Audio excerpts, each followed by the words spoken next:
Hello everyone and welcome to another video. Now I bought this GTX 780 on eBay for just £20. It was listed for £25, but I submitted a cheeky offer and after postage I ended up paying £22.99, about a third of what you can expect to pay for a working model these days.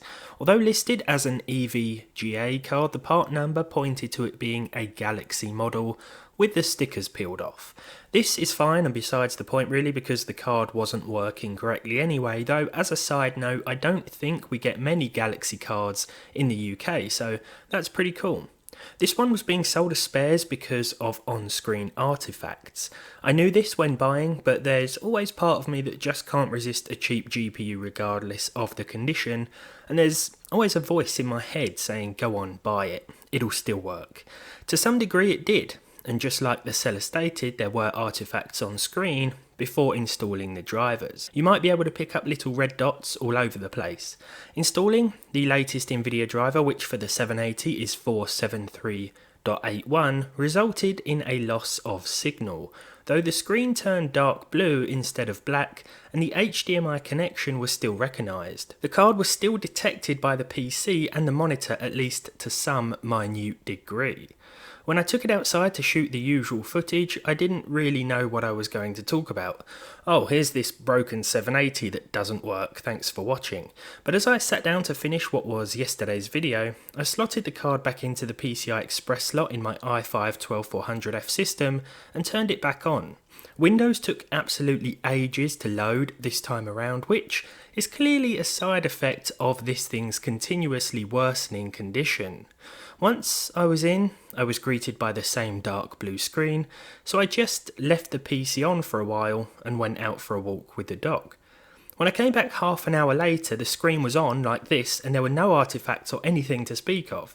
I think maybe, just like loading Windows on boot, the system just took a while to load this time when it finished the driver installation, and the usual milliseconds worth of screen flickering now just took a long time instead.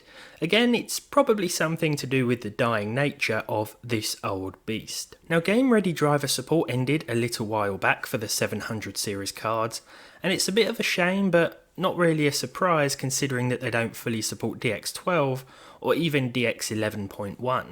This makes running a lot of newer games quite difficult. In games that still do support DX11 like Cyberpunk though, it's clear that this once high-end card can still hold its own, in part thanks to the introduction of FSR.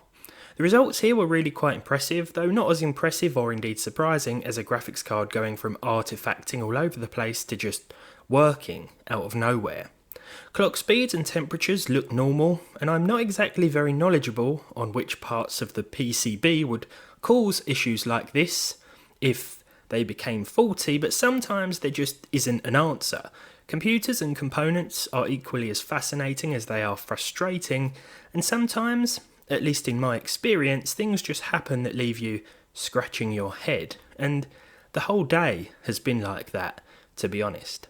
Spider-Man Remastered actually did run on the 780 despite what I thought was a mandatory DX12 requirement. I'm not going to question it, but it's clear that the lack of features here is playing havoc with our in-game visuals. Perhaps this is an issue with this card specifically, but I have read other reports of so-called unsupported graphics cards running the game but giving players texture issues, exactly what we're seeing here, pretty much. There's also some weird lights that come off different buildings, and when a helicopter goes past, we get like a red and blue flicker all over the screen, and it's really not pleasant to look at. GTA San Andreas Definitive Edition is up next, and this ran really well at medium. Again, the card is boosting to over 1 GHz despite the rated boost clock being 902 MHz. Not bad, and a 780, a properly working one, not just what seems to be a zombie edition like this one, would still be okay in 2022 for DX11 games because it will still run a lot of titles quite well. Considering the price of these in some areas, it's not the worst deal in the world or the worst idea to pick one up if you want to play older games, but my true recommendation has to really be something from the 900 series and up in 2022 on the NVIDIA side of things. Esports games like Overwatch 2 though should be ideal for an aging top tier GPU like the 780. This game will run on a potato to be fair, but turning things up to Ultra can be quite intensive on certain systems. The game defaulted to Ultra preset today, and I did think that this might be a little too much, but our average 1 and 0.1% lows all stayed quite high during the course of my 3-game test, where all of the averages and other figures were combined. I didn't notice any drops below 60 FPS though. To be extra sure, turning the settings down wouldn't hurt. Ultra isn't necessary to be honest, and this game isn't really about visuals, nor is there much difference between Ultra settings and high, maybe even medium. Fortnite was of course limited to DX11 mode or performance mode, but standard DX11 worked just fine, and I went with medium. View distance was set to epic and anti-aliasing was set to TAA, just to clear up some of those jagged edges. Not really a necessary setting, but it's one we can make use of without too much of a performance sacrifice here. No problems to report apart from the odd dip and drop in frame time figures, which is nothing out of the ordinary in Fortnite really. So finally for the games we have Red Dead Redemption 2. I was going to test a few more titles, but I'll explain why I didn't in a moment. With 3 gigs of VRAM, we are limited to the high texture quality in Red Dead, and everything else was set to its respective lowest. I also enabled medium TAA, otherwise there are lots of jagged edges here. I think Red Dead still looks great at low as long as the textures are turned up quite a bit.